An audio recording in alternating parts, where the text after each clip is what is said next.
دوستو حضرت عمر فاروق رضی اللہ تعالی عنہ کا ارشاد ہے کہ آج اگر دریا نیل کے کنارے کوئی کتا بھی پیاسا مر گیا تو اس کا حساب بھی مجھے سے لیا جائے گا۔ ناظرین، سانحہ گجر پورہ بہت ہی نازک مراحل میں داخل ہو چکا ہے۔ ہر لمحے نت نئے دعوے اور کیا ذرائعیں سامنے آ رہی ہیں۔ انکشافات کا ہولناک سلسلہ جاری ہے، مگر ایک موجودہ انکشاف نے نہ صرف پولیس بلکہ پورے سسٹم کو ہلا کے رکھ دیا ہے، کیونکہ اس سانحے میں متاثر ہونے والی 2 بچوں کی ماں کو اس واقعے میں مخبری ہونے کا بھی اندیشہ ہے۔ مگر سوال یہاں یہ اٹھتا ہے کہ اس قدر مکروہ عمل میں مخبر کون ہو سکتا ہے، کیونکہ کون یہ بات جانتا تھا کہ متاثرہ خاتون ایک گمنام علاقے میں اکیلی ہے، اس کے ساتھ 2 نہتے بچے اور اس کی گاڑی کا پیٹرول ختم ہو گیا ہے۔ یہ وہ سارے ہولناک انکشافات ہیں اور خدشات ہیں جو ہر گزرتے وقت کے ساتھ جنم لے رہے ہیں۔ موٹر وے پر سانحہ گجر پورہ نے پورے پاکستانیوں کو غمزدہ کر دیا ہے۔ متاثرہ خاتون کیس میں پولیس ابھی تک ملزمان کو گرفتار نہیں کر سکی۔ نجی ٹی وی اینکر پرسن فریہ نے متاثرہ خاتون کے گھر والوں سے معلومات لیں، جن کو انہوں نے سماجی رابطے کی ویب سائٹ ٹویٹر پر شیئر بھی کیا، جو کسی بھی انسان کی آنکھیں نم کر دینے کے لیے کافی ہے۔ معروف صحافی نے بتایا کہ متاثرہ خاتون نے 130 ایمرجنسی پر کال کر کے اپنی لوکیشن بتائی، جبکہ ان کی طرف سے خاتون کو ایک نمبر دیا گیا، وہاں کا مقامی نمبر تھا۔ خاتون سے کہا گیا کہ آپ کے یہ بالکل قریب ہے، آپ یہاں کال کریں اور ان سے مدد کا کہیں۔ خاتون نے ایمرجنسی 130 کی جانب سے دیے گئے نمبر پر کال کی اور مدد کے لیے بلایا۔ خاتون نے تقریباً 1 گھنٹہ انتظار کیا۔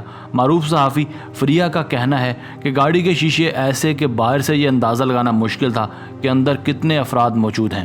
کچھ دیر بعد کچھ لوگ گاڑی کی طرف بڑھنا شروع ہو گئے جن کے ہاتھ میں بندوقیں تھیں۔ خاتون ان افراد کو اپنی طرف آتے دیکھ کر خوفزدہ ہو گئیں۔ وہ قریب آئے، انہوں نے گاڑی کے شیشے توڑے اور خاتون کا 2 سالہ بچہ اٹھا لیا۔ جب وہ اسے گھسیٹ رہے تھے تو عورت کے دل میں خیال آیا کہ وہ بھاگ جائے، لیکن اسی دوران اس نے ایک پاس سے گزرتی ہوئی گاڑی کے لیے مدد کے لیے ہاتھ دیا۔ وہ گاڑی اس کے پاس رک گئی تو وہ سکون میں آ گئی، لیکن جب گاڑی کی جانب سے کوئی مدد نہ ملتے دیکھی تو وہ فوراً اپنے بچوں کو بچانے کے لیے دوڑ پڑی۔ ڈاکو بچوں کو مار رہے تھے جبکہ جوتے ان کے سڑک کے قریب ہی رہ گئے تھے۔ خاتون مسلسل دعا پڑھ رہی تھی جبکہ وہ اپنے بچوں سے بھی دعا کرنے کا کہہ رہی تھی۔ خاتون نے بتایا کہ اسے کوئی ڈر یا خوف نہیں رہا کہ پولیس ان تک پہنچ جائے گی، کیونکہ اطلاع دیتے ہوئے تقریباً 1.5 گھنٹے سے زائد ہو گیا تھا۔ خاتون کا کہنا تھا کہ ان مسلح افراد کے ارادے واضح ہو چکے تھے، اگر پتہ چلے کہ ان کی مخبری کی گئی ہے تو یہ بالکل بھی حیران نہیں ہوگی۔ خاتون سے موبائل فون اس شنا جپٹی کے دوران گاڑی سے نیچے گر گیا اور وہ سیٹ کے نیچے چلا گیا۔ ڈاکوؤں نے موبائل فون کا بھی مطالبہ نہیں کیا، جو کہ بعد میں گاڑی کی سیٹ کے نیچے سے ملا۔ معروف صحافی نے بتایا کہ لڑکی کو پیغام دیا گیا کہ پاکستان آپ کے ساتھ ہے، آپ کسی چیز پر افسردہ نہ ہوں، جنہوں نے یہ ظلم آپ کے ساتھ کیا انہیں عنقریب پکڑ کر عبرتناک سزا دی جائے گی۔ دوسری جانب موٹر وے پر متاثرہ خاتون کی کیس کی تحقیقات کے دوران تفتیشی اہلکاروں کو واقعے کی جگہ سے متاثرہ خاتون سے چھینی گئی انگوٹھی اور گھڑی بھی مل گئی۔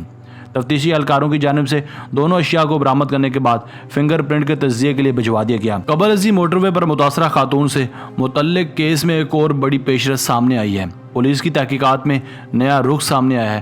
مدعی مقدمہ اور اس کے ساتھی سے تفتیش شروع کر دی گئی ہے۔ پولیس ذرائع کے مطابق گاڑی خراب ہونے پر خاتون نے سردار شہزاد نہیں بلکہ جنید کو فون کیا۔ جنید اپنے دوست سردار شہزاد کے ساتھ متاثرہ خاتون کی مدد کے لیے پہنچا۔ جنید نے سردار شہزاد کو مقدمے کا مدعی بنایا۔ سردار شہزاد نے خود کو خاتون کا رشتہ دار بتایا۔ مقدمے کے مدعی اور ساتھی بھی شامل تفتیش ہیں، دونوں نے اپنے فون نمبر بند کر دیے ہیں۔ سردار شہزاد گجرانوالہ کا رہائشی ہے۔ سردار شہزاد نے خود کو خاتون کا رشتہ دار بتایا، جبکہ تحقیقات کے دوران یہ بات سامنے آئی کہ جنید اور خاتون کا دوستانہ تعلق تھا۔ خاتون نے جنید کو کال کی اور جنید سردار شہزاد کے ساتھ موقع پر پہنچا۔ سی پی او گجرانوالہ نے دونوں لڑکوں سے تفتیش کی۔ دونوں نے مقدمے میں اپنے نمبر اور پتہ غلط درج کروائے، جس کے بعد معاملہ اور بھی زیادہ مشکوک ہو گیا۔ پولیس نے دونوں افراد کو شامل تفتیش کرنے کا فیصلہ کیا۔ بتایا گیا کہ خاتون لاہور کی رہائشی تھی جبکہ گجرانوالہ میں اس کا سسرال رہائش پذیر تھا۔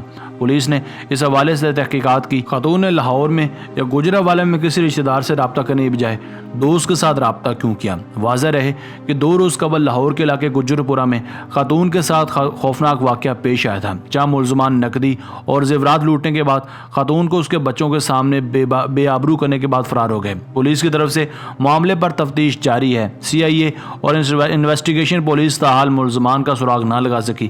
پولیس نے ریکارڈ یافتہ افراد کو بھی شامل تفتیش کر کے جلد اصل ملزمان کی گرفتاری کی امید ظاہر کی ہے۔ دوسری طرف اس واقعے کے خلاف سوشل میڈیا پر عوام کی طرف سے بھی شدید رد عمل سامنے آیا ہے۔